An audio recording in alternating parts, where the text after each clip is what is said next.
Assalamualaikum warahmatullahi wabarakatuh. Perkenalkan, nama saya Alerginasi dengan NIM 2032421. Di sini saya akan mempresentasikan atau memberikan gambaran guna memenuhi tugas UTS mata kuliah pembelajaran Bahasa Indonesia MISDA. Di sini saya mengambil tema untuk kelas 5 fase C tentang materi teks deskriptif. Di sini yang pertama saya akan memulai dulu dengan strategi pembelajaran. Jadi strategi pembelajaran yang akan saya gunakan dalam materi teks deskriptif yaitu strategi pembelajaran observasi. Observasi itu apa? Observasi itu kita sebagai pendidik itu dapat mengajak siswa melihat objek secara langsung. Itu tujuan dari observasi. Nah, misalnya kita itu dapat mengobservasi seperti taman atau sekolah. Nah, tujuan dari teks deskriptif ini kan siswa diminta secara langsung melihat objek. Nah, dari situ itu kan siswa bisa mengamati lalu mengidentifikasinya. Selanjutnya, untuk metode yang akan saya gunakan pada pembelajaran teks deskriptif yaitu yang pertama ada metode diskusi. Nah, seperti yang kita ketahui dalam pembelajaran itu kan pasti diperlukan diskusi ya. Bukan hanya antara guru dengan siswa, tetapi bisa juga antara siswa dengan siswa.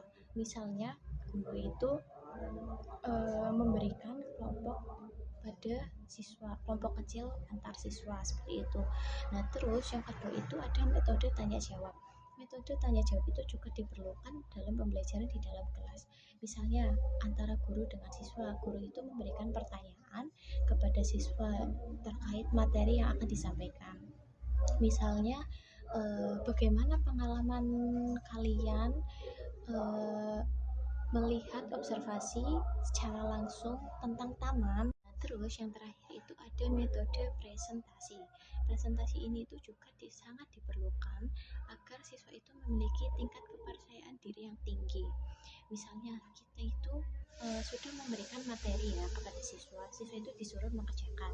Nah, di sini siswa itu diminta mempresentasikan ke depan sambil membawakan hasil yang sudah dikerjakannya tersebut. Nah, dengan metode ini itu siswa dapat memberikan tingkat kepercayaan yang tinggi. Selanjutnya, untuk model yang digunakan pada materi teks deskriptif yaitu cooperative learning. Cooperative learning itu apa? Cooperative learning itu siswa diminta belajar bersama dalam kelompok kecil. Tujuannya itu untuk saling membantu dan memahami materi pembelajaran. Misalnya ada salah satu siswa yang tidak paham atau kurang paham dalam memahami materi pembelajaran. Nah, siswa yang lain itu dapat menjelaskan atau memberikan gambaran terkait materi pembelajaran. Jadi bukan hanya guru aja yang dapat membantu siswa yang kurang paham tersebut. Nah, tujuannya itu kan sudah saya jelaskan, yaitu untuk saling membantu agar memahami materi pembelajaran. Selain metode dan model, seorang guru itu juga harus memiliki media pembelajaran sebelum melakukan pembelajaran di dalam kelas. Di sini saya akan menggunakan media pembelajaran laptop, PPT, proyektor, gambar berupa pasar, taman, atau sekolah, dan yang terakhir itu ada LKPD. Nah, tujuan dari media-media ini itu agar pembelajaran itu tidak monoton, agar siswa itu tidak merasa bosan.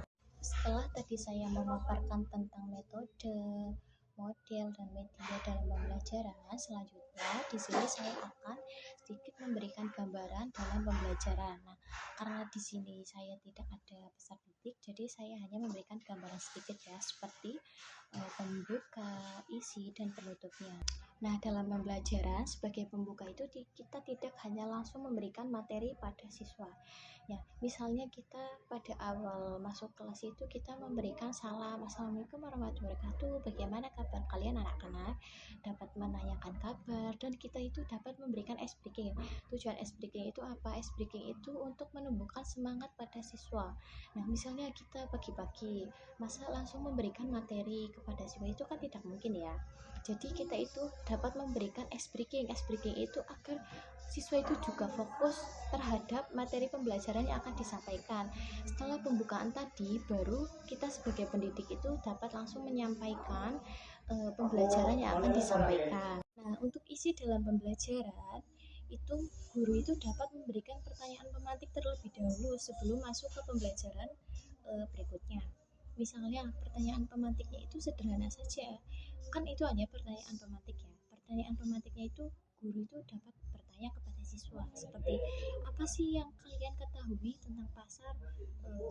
Apa apa pengalaman kalian saat di pasar? Misalnya siswa menjawab, saya pernah ikut ibu ke pasar bu, belanja ini, seperti itu ya. Nah, terus yang terakhir itu kan ada penutup. Penutup itu kan merupakan akhir dari pembelajaran. Nah, akhir dari pembelajaran ini itu guru dapat memberikan lagi ice breaking seperti tadi yang sudah saya jelaskan di awal ya. Tidak hanya di awal saja, di akhir juga kita sebagai pendidik juga dapat memberikan ice breaking agar siswa itu senang ya. Karena kan di akhir itu kan siswa sudah menerima materi yang sudah kita berikan. Setelah melakukan ice breaking, baru kita melakukan doa bersama-sama di dalam kelas. Mungkin itu saja yang dapat saya sampaikan tentang alur pembelajaran dalam materi teks deskriptif. Kurang lebihnya mohon maaf. Wassalamualaikum warahmatullahi wabarakatuh.